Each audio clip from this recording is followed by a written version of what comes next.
Hello, everybody. My name is Louise Martin, and this is session 4 of 6 in the Recovery Zone Mindfulness.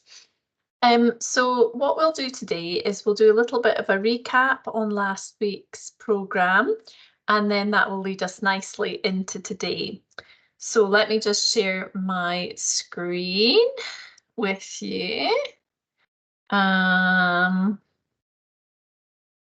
Okay, so last week we were looking at the evolutionary brain, and you were learning that we have 3 brains through evolution. So the first brain was the reptile brain.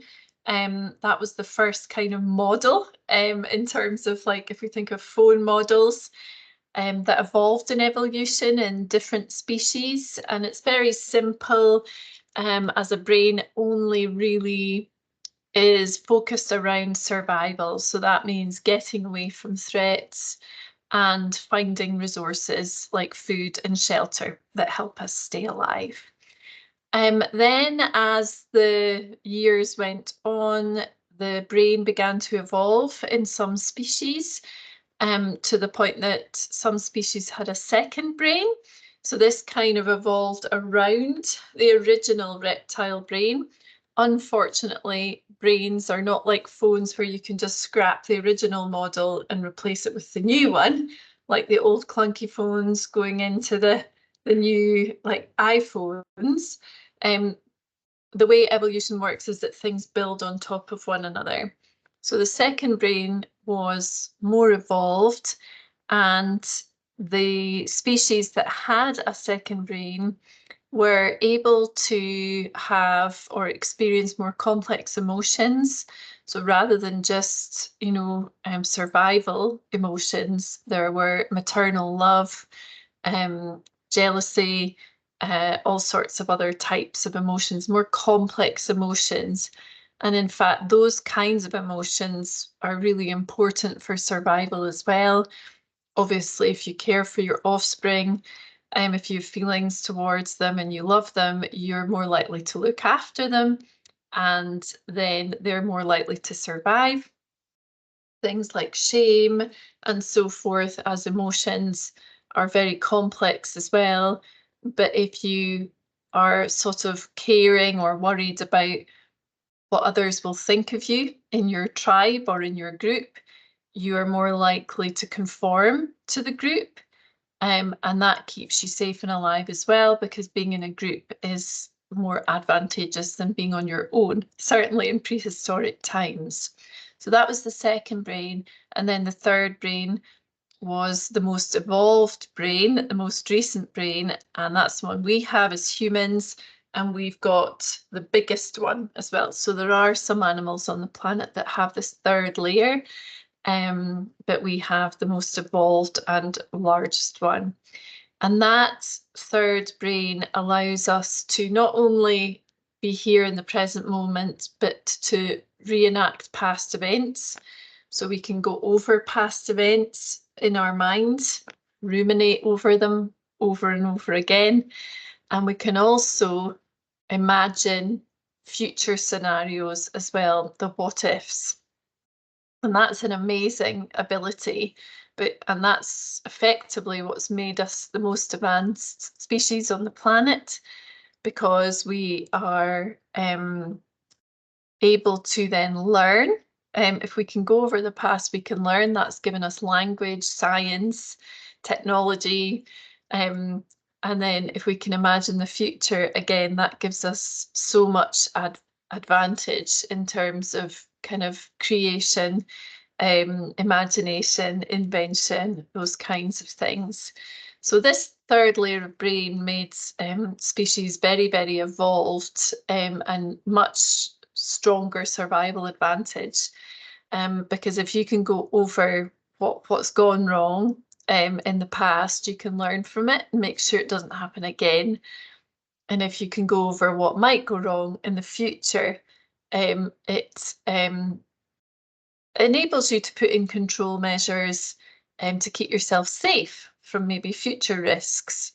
So this is all very well, But the problem is with the brain that we have as humans, it's very good at survival, but it's not very good at happiness. So you can see here from looking at this model that, you know, we're very much preoccupied with survival. So when we do drift away into our thinking, rather than drifting into a past holiday that we loved, or drifting into some future event we're looking forward to, we tend to dwell in thoughts that are more about survival. So on the drive home from work, we might go over and over what went wrong at work today rather than what went right. And on maybe when we're in bed at night, we'll wake up, and rather than think about the things we're looking forward to happening, we worry about the things that might go wrong, the catastrophes. So the human brain is very, very prone to suffering, like anxiety and depression, because if you go over and over what went wrong in the past, that leads to sadness. It leads to sometimes anger as well, sadness, depression. And if we go over and over catastrophes that might happen, or all the things that might go wrong in the future, that kind of triggers our anxiety levels. So as human beings, we really are, we have a complex brain, and it's very, very prone to what we would call in the mindfulness world, suffering. And you can't change the fact you have this brain, that you've been born, you know, with something that's taken, you know, many, many years to evolve into this. But mindfulness helps us to work skillfully with it. So the evolutionary brain doesn't care if you're happy or not, but it does care. It does care about survival. So what we need to do is, you know, use skills to try and kind of balance the mind a little bit more. So, and, you know, that's where the mindfulness comes in. Rather than just letting your attention drift into thoughts, you know, and that's what most humans do. We just, you know, we're not even here. The body is here in the present moment, but the mind is often elsewhere, drifted into thoughts. So the body goes through the motions, washing dishes, driving cars, you know, so forth, working. But the mind is a million miles away, time traveling in the past or future. And it's the places we drift to in the mind that are usually the cause of our suffering, as opposed to what's going on in the present moment. So actually, mindfulness is the act of bringing your attention to the present moment. And that in itself just helps to calm us down and to make us feel better, because the present moment usually is the place with the greatest level of peace and calm and the least level of problems. When you think about this absolute moment, there is no problem usually in this absolute moment. It's all in the past or in the future.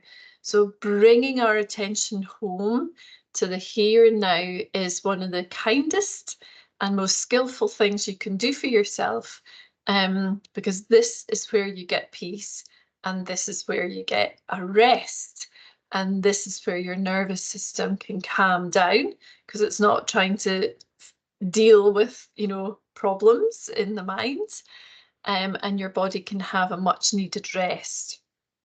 So this simple act of constantly bringing attention back to the present moment over and over again is a really, really skillful and powerful thing you can do for yourself. And if you watch session 1 and 2 of this mindfulness program, you will learn how to do that. For example, coming back to your breath, coming back to the sensations of your body. Breathing can only ever be experienced in the here and now. You can't be with your breath from yesterday or tomorrow. It's just only here in the now. So if you rest your attention on those sensations, that's you back here in the present moment. People often think that mindfulness is some kind of relaxation exercise where they escape reality. But actually, what we're doing is the very opposite. We're not escaping reality, we're coming back to reality. Most of the time we've escaped reality because we're lost in the past and the future. So mindfulness is about coming home to the present moment, to reality. And interestingly, that is where we have the greatest peace. So I'm just going to stop sharing that now, and I'm going to pull up another slide. You just hold on a second and I shall bring that back.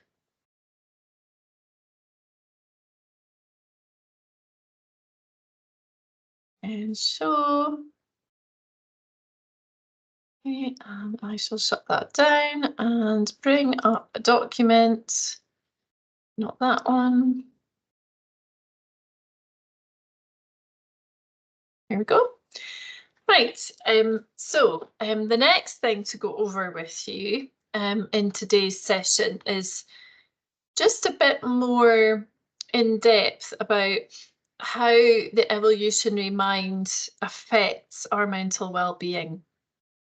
So here we have a little diagram called AC thinking. Now, A is the adversity. Okay, so adversity means the problem, and we all have problems in life, and there's no amount of problems, there's no amount of mindfulness that's going to stop you having problems. So adversity, just problems, daily life challenges, those kinds of things.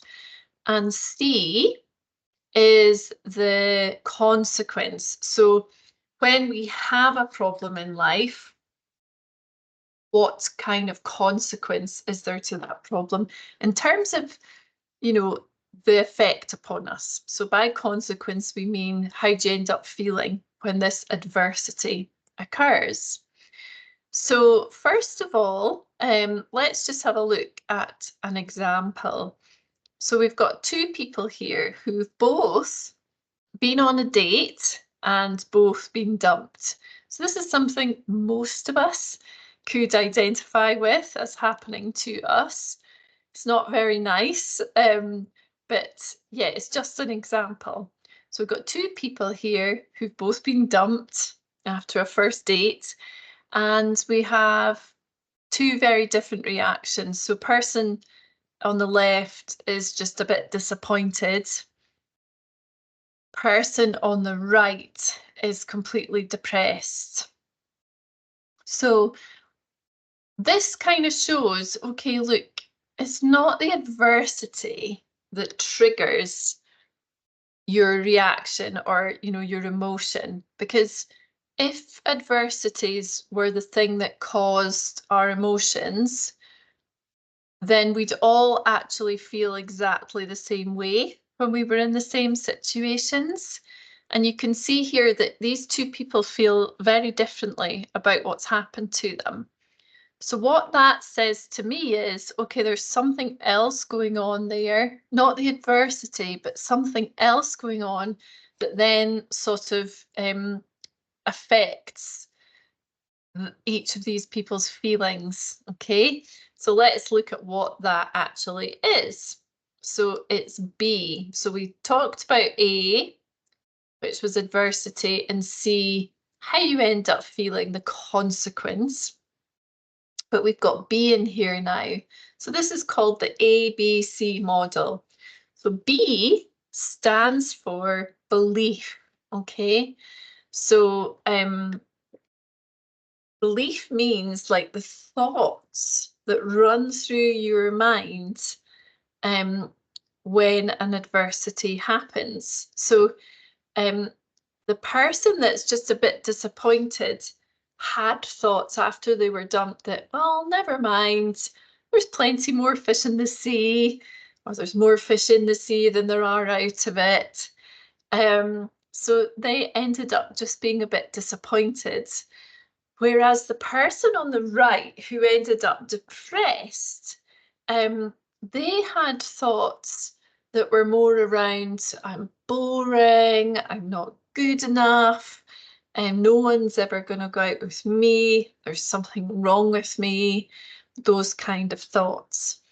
So can you see from looking at this ABC model that it's not really A that causes our stress or our emotions? Can you see that? It's actually B, okay? So the thing that, I mean, obviously adversities and problems that occur in life affect how we feel emotionally.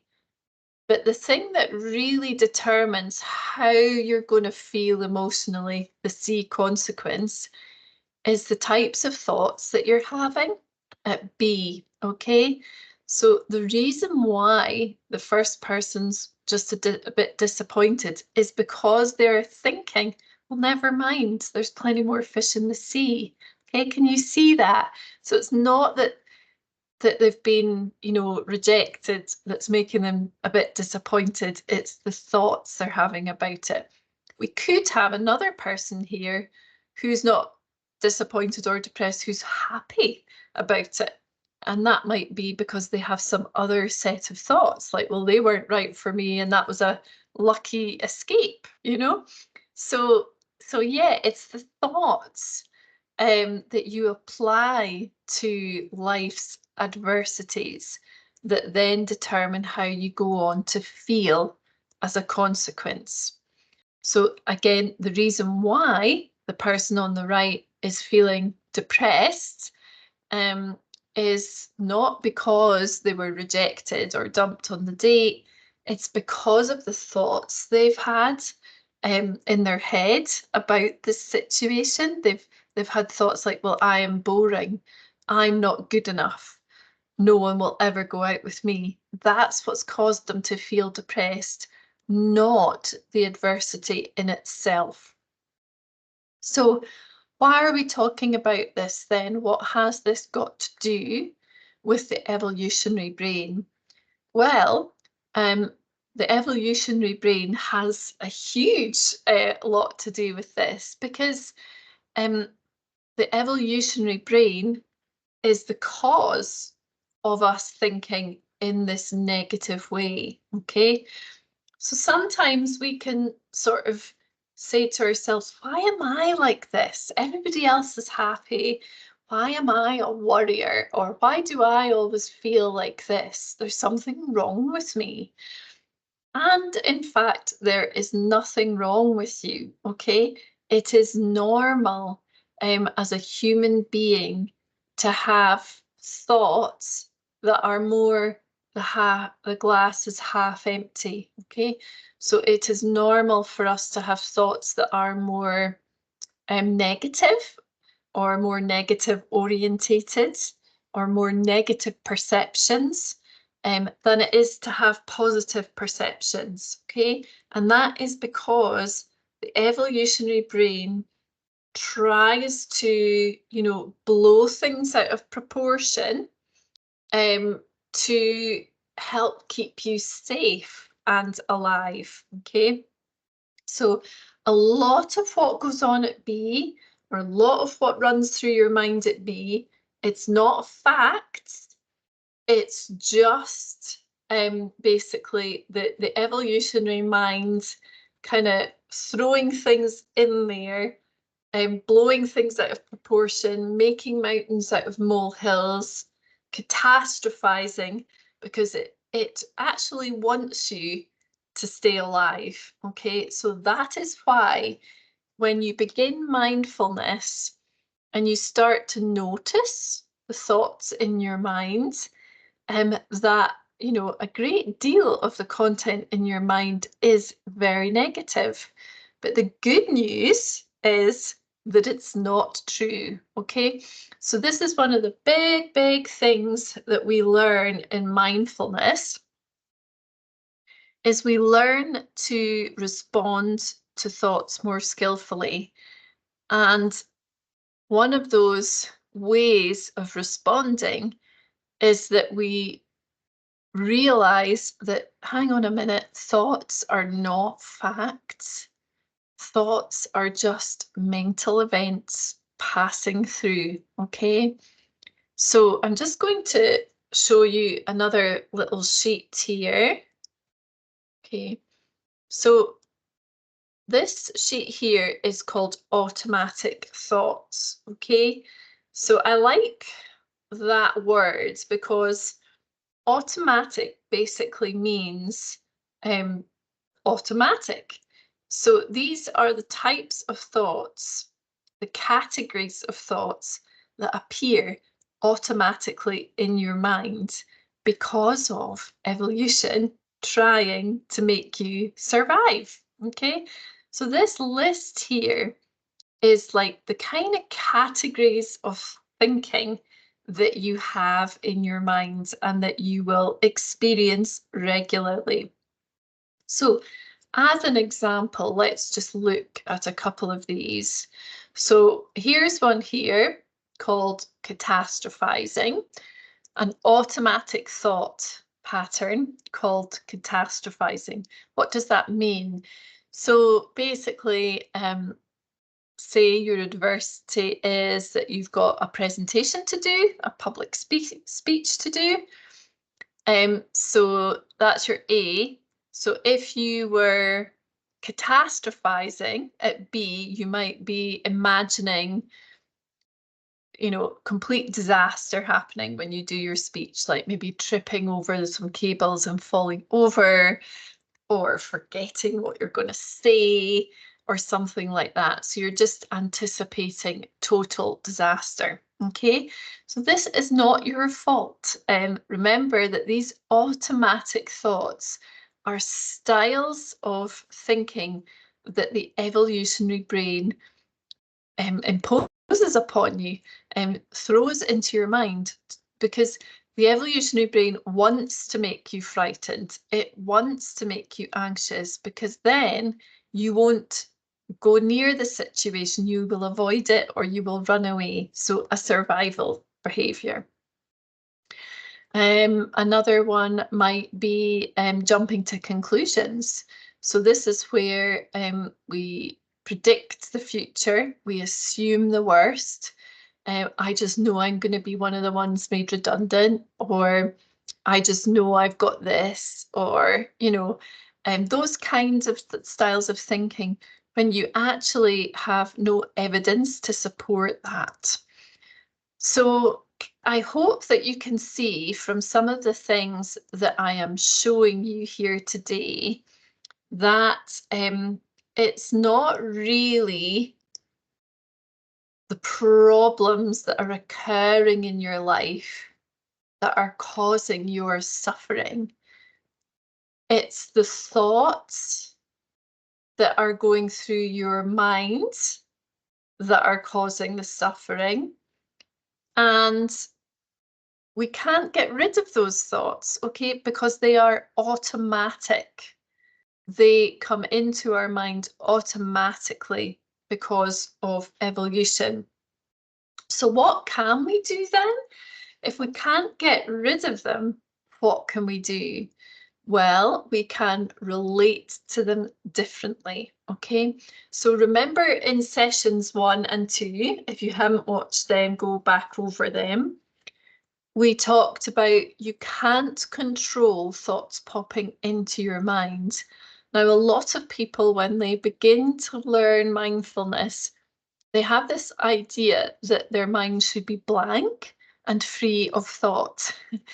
And then they get very upset, frustrated, because they can't make that happen. And then they say, mindfulness is not for me. I just can't get my mind clear of thoughts.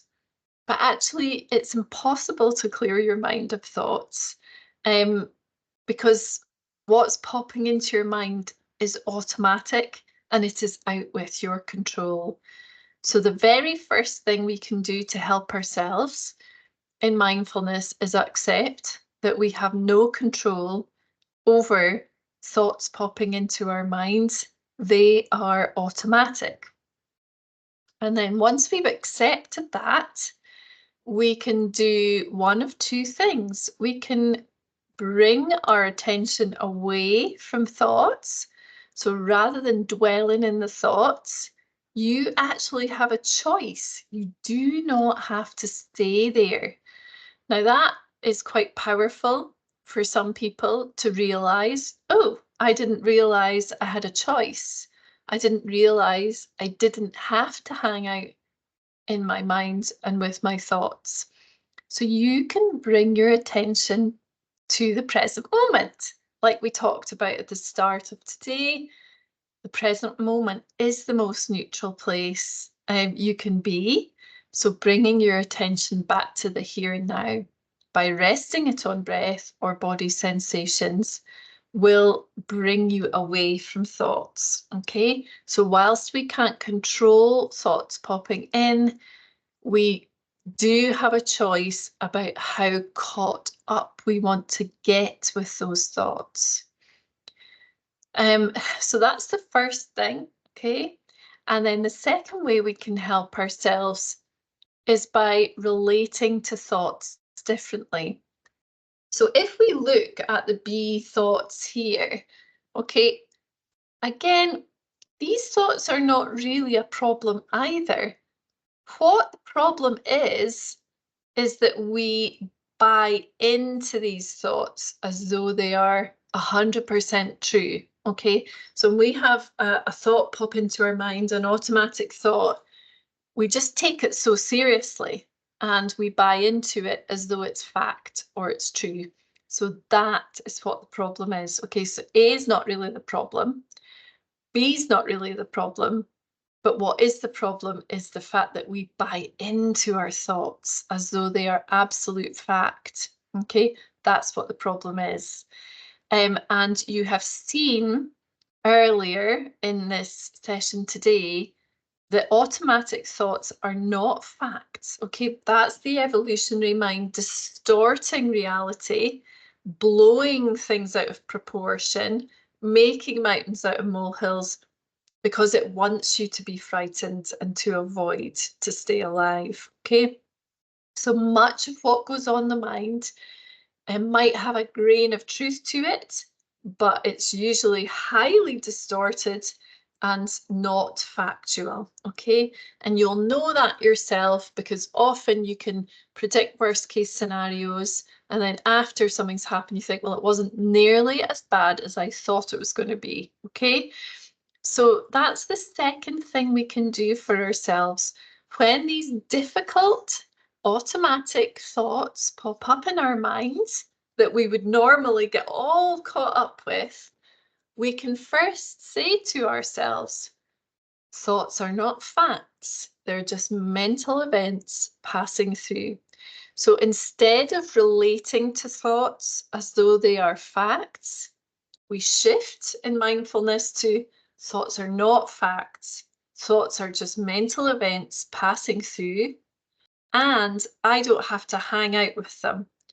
I can just come to rest my attention somewhere else in my body, like my bottom on the chair, or my feet on the floor, or my breathing coming and going. Okay, so that's a very powerful thing we can do with mindfulness. Is just accept this is what minds do. They throw up a load of distorted thoughts that aren't facts. A, we don't have to hang out with it. B, we realize thoughts are not facts. Don't have to stay here. Okay, so I hope you found that an interesting session today, and going forwards this week, just practice that. Anytime you find yourself caught up in difficult thinking, say to yourself, thoughts are not facts. I don't have to hang out here. Okay, everybody, thank you very much for listening, and I shall see you next week for session 5.